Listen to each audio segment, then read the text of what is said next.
नमस्कार मित्रों, शिवा थॉट्स में आपका स्वागत है। आज हम आपसे विविध प्रकार के रामायण की चर्चा करेंगे। जग में सुंदर हैं दो नाम, चाहे कृष्ण कहो या राम। राम और कृष्ण पर जितनी कथाएं, टीका, भाष्य, व्याख्याएं आदि लिखी गई हैं, उतनी शायद ही किसी अन्य महापुरुष पर लिखी गई होंगी।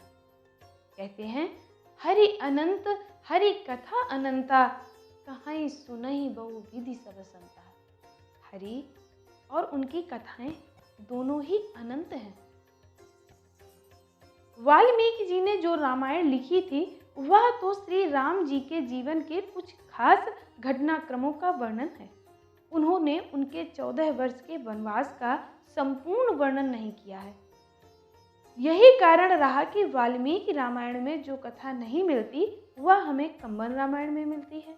जो कंबन रामायण में नहीं मिलती, वह अद्भुत रामायण में मिलती है। और जो अद्भुत रामायण में नहीं मिलती, वह हमें आनंद रामायण में मिल जाती है। राम काल में अनेक रामायण की रचना हुई। ऐसा क्यों? क्योंकि श्री राम के बारे में वाल्मीकि जी जो जानते थे, वह उन्होंने लिखा। कंबन अद्भुत और आनंद रामायण के रचयिता जो जानते थे, वह उन्होंने लिखा। वाल्मीकि जी तो अयोध्यापुरी क्षेत्र के रहने वाले थे, लेकिन दंडकारण्य में क्या क्या घटनाएं हुई, ये तो दंडकारण्य के ऋषि ही जानते थे। इस तरह रामायण कई होती चली गई, लेकिन वाल्मीकि रामायण को ही मान्यता मिली, क्योंकि वाल्मीकि जी का निवास अयोध्या के आसपास था और उस समय के महान ऋषियों में एक थे महर्षि वाल्मीकि जी। राम कथा को वाल्मीकि जी द्वारा रचना करने के बाद दक्षिण भारतीय लोगों ने अलग तरीके से लिखा। दक्षिण भारतीय लोगों के जीवन में श्री रामचंद्र जी का बड़ा ही महत्व है। कर्नाटक और तमिलनाडु में श्री राम जी ने अपनी सेना का गठन किया था। तमिलनाडु में ही श्री रामचंद्र जी ने रामेश्वरम ज्योतिर्लिंग की स्थापना की थी।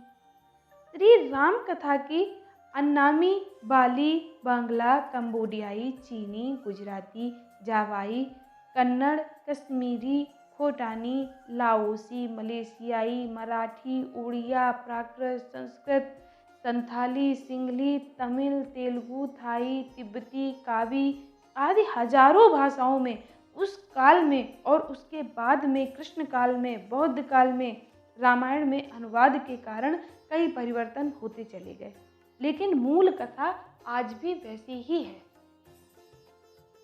अब तक अनेक भाषाओं में अनेक राम कथाएं रचित हैं, जैसे आध्यात्म रामायण वाल्मीकि रामायण संस्कृत में, रंगनाथ रामायण तेलुगु में, रुइपादका तेणपदी रामायण उड़िया में, रामकेर कंबोडियाई भाषा में, रामचरितमानस अवधी में, कंबन रामायण इरावतालम तमिल में, हिकायत शेरी राम मलेशियाई भाषा में, जीवक जातक मंगोलियाई भाषा में, मसीही रामायण फारसी में, दशरथ कथानम आदि अनेक रामायण के साक्ष्य प्राप्त हैं।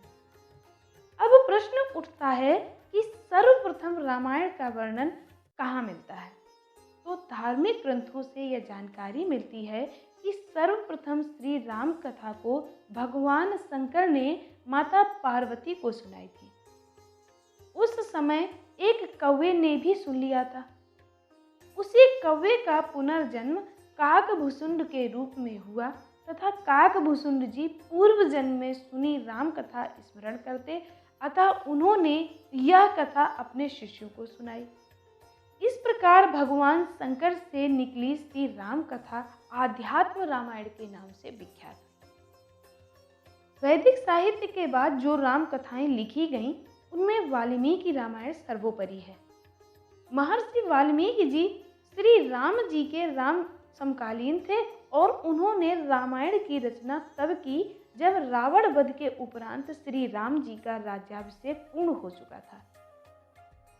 एक दिन महर्षि वाल्मीकि ऋषि भरद्वाज के साथ वन में विचरण कर रहे थे। तभी उन्होंने एक व्याघ्र द्वारा क्रौंच पक्षी के मारे जाने की हृदय विदारक घटना देखी और तभी उनके मुख से एक श्लोक उच्चरित हुआ। बस यहीं से इस कथा की रचना की प्रेरणा मिली। ये इसी कल्प की कथा है और यही प्रमाणिक है।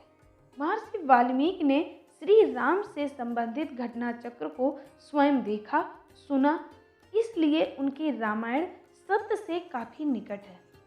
परंतु वाल्मीकि रामायण में सिर्फ 6 ही कांड थे। उत्तरकांड को बौद्ध काल में जोड़ा गया। उत्तरकांड क्यों नहीं लिखा होगा महर्षि ने, ये उत्तरकांड बाद में क्यों जोड़ा गया, इस प्रश्न की खोज अभी भी जारी है।